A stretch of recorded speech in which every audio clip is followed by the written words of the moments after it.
মানে আল্লাহ তাআলা পৃথিবীকে স্টপ করে দিয়ে এই ফাঁকে 27 বছর যা হতো এই পরিমাণ কিছু ঘটনা আল্লাহ তাআলা ঘটিয়ে দিয়েছেন। আল্লাহু আকবার।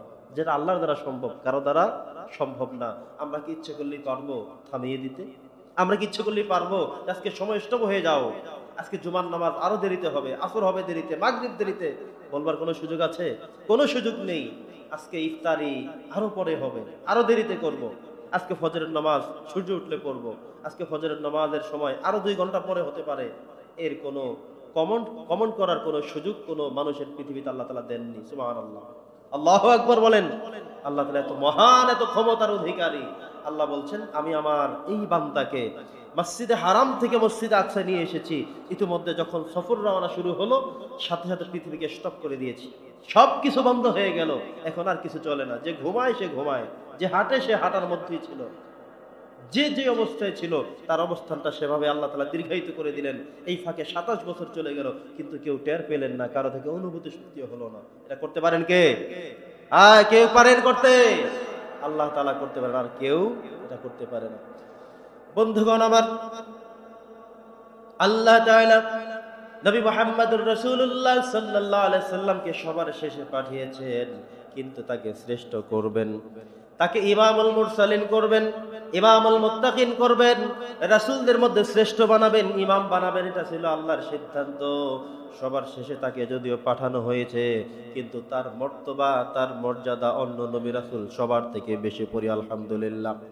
বন্ধুগণ আমার, আল্লাহ তাআলা সিদ্ধান্ত গ্রহণ করলেন সব নবীদের থেকে আমার এই নবীকে শ্রেষ্ঠ করতে হবে, ইমামুল মুরসালিন বানাতে হবে, ইমামুল নবিয়্যিন বানাতে হবে। এই ছিল আল্লাহর সিদ্ধান্ত। সেই সিদ্ধান্ত ক্রমে যেই দিন মেরাজে রওনা করলেন, শুরুতেই এসে নবী যখন মসজিদে হারাম থেকে মসজিদে আকসায় আসলেন, যে জেরুজালেমের মসজিদ, ফিলিস্তিনের মসজিদ, মসজিদে আকসা বিশাল বিস্তৃত মসজিদ। এই মসজিদের মধ্যে আল্লাহ তাআলা রুহানিয়াত ভাবে সমস্ত পয়গম্বরদেরকে 1 লক্ষ এর অধিক যে সমস্ত নবী রাসূল ছিলেন সবাইকে রুহানিয়াত ভাবে সেখানে আনা হলো। জিবরাইল আমিন আযান দিলেন, নামাজ পড়া হবে। এটা একটা বিশেষ নফল নামাজের ব্যবস্থা করলেন। সিদ্ধান্তটা ছিল শুধুই আল্লাহর, কোনো নামাজের ওয়াক্ত না, কোনো সালাতের ওয়াক্ত না। যেহেতু গভীর রাতে তিনি রওনা করলেন, এ রাতে কোনো ওয়াক্ত এখনো নাই, শুধুমাত্র নফলের নামাজের সময়, তাহাজ্জুদ নামাজ পড়ার সময়। পড়ি আলহামদুলিল্লাহ। এমন একটি সময়ে হযরতে জিবরাইল আযান দিলেন, এবার একজনে নামাজ পড়াবে। সব নবী রাসূলরা উপস্থিত হয়ে গেলেন এই পবিত্রতম মসজিদে। উপস্থিত হওয়ার পরে যেই মসজিদের ব্যাপারে আল্লাহ বলছেন, আল্লাযী বারাকনা হাওলাহু লিনুরিয়াহু মিন আয়াতিনা, এই মসজিদের উপরে চতুর্দিকে বেষ্টন করে আমি আল্লাহ তাআলার রহমত এবং বরকত অনবরত বর্ষিত হতে থাকে। সুবহানাল্লাহ, অনবরত বর্ষিত হতে থাকে। এমন একটি পবিত্রতম মসজিদ, এত একটি পবিত্রতম নগরী, যার চতুর্দিকে আমি আল্লাহ তাআলার রহমত বরকত অজস্র ধারায় প্রবাহিত হচ্ছে। আলহামদুলিল্লাহ। বন্ধুগণ আমার, এবার নবী করিম সাল্লাল্লাহু আলাইহি সাল্লামকে আযান শেষ করার পরে ইমামতির জন্য একজনকে দাঁড় করানো হবে। সব নবী রাসূলরা উপস্থিত, আজকে মজমায় সব উপস্থিত, সবাই লক্ষ্য করছেন। আজকে ইকামত হয়ে গেল, আযান হয়ে গেল, এখন ইমাম কাকে দাঁড় করানো হবে? নবীজির সামনে বসা হযরত জিবরাইল আলাইহিস সালাম নবীজির হাত ধরে সামনে এনে দাঁড় করিয়ে দিয়ে বলেন, আজকে আপনি এখানে ইমাম, আজকে আপনার ইমামতিতে বাকি সব নবী রাসূলরা 2 রাকাত নামাজ আদায় করবেন। সিদ্ধান্তটি কার? জোরে বলতে হবে, সিদ্ধান্ত কার?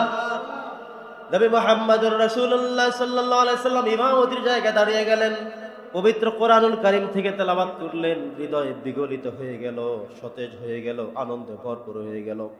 এমন কিতাব অন্য কোন নবী রাসূলরা কখনোই শুনেনি। কারণ আগে যে সমস্ত নবী রাসূলরা এসেছে তাদের জন্য সহিফা দেওয়া হয়েছিল, তাদেরকে দেওয়া হয়েছিল তাওরাত, তাদেরকে দেওয়া হয়েছিল জবুর, তাদেরকে দেওয়া হয়েছিল ইনজিল, অন্যান্য আসমানি কিতাবগুলো দেওয়া হয়েছে, কিন্তু কোরআনের কথা কেউ জানে না।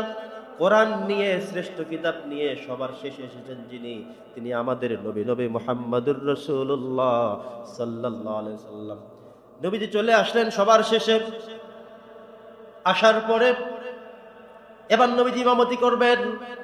ইমামতিতে দাঁড়িয়ে গেলেন। মনোযোগ সহকারে হৃদয়ের সবটুকুন ভালোবাসা আবেগ উজাড় করে দিয়ে কোরআনুল হাকিম থেকে তিনি তেলাওয়াত করলেন। কারণ নামাজের মধ্যে একটা কিতাব থেকেই তেলাওয়াত করতে হয়, কিতাবটি অন্য কোনোটা না, শুধুমাত্র একটাই, যেটার নাম হলো কোরআন। নাম কি? শুধু কোরআন থেকেই তেলাওয়াত করা যাবে, অন্য কিতাব থেকে না। আপনি দেখলেন যে হুজুর আজকে অনেক সুন্দর একটা বই পড়েছে, নবীজির জীবনী, আল্লাহ তাআলার ব্যাপারে অনেক চমৎকার কথা আছে। যতই চমৎকার কথা থাকুক না কেন, অন্য কোনো বই থেকে কোনো কিছুই পড়ার সুযোগ নাই। নামাজের মধ্যে তেলাওয়াত করতে হবে, আর সেই তেলাওয়াত করতে হবে একটা কিতাব থেকে, সেটা হলো আল কোরআন। সুবহানাল্লাহ পড়েন।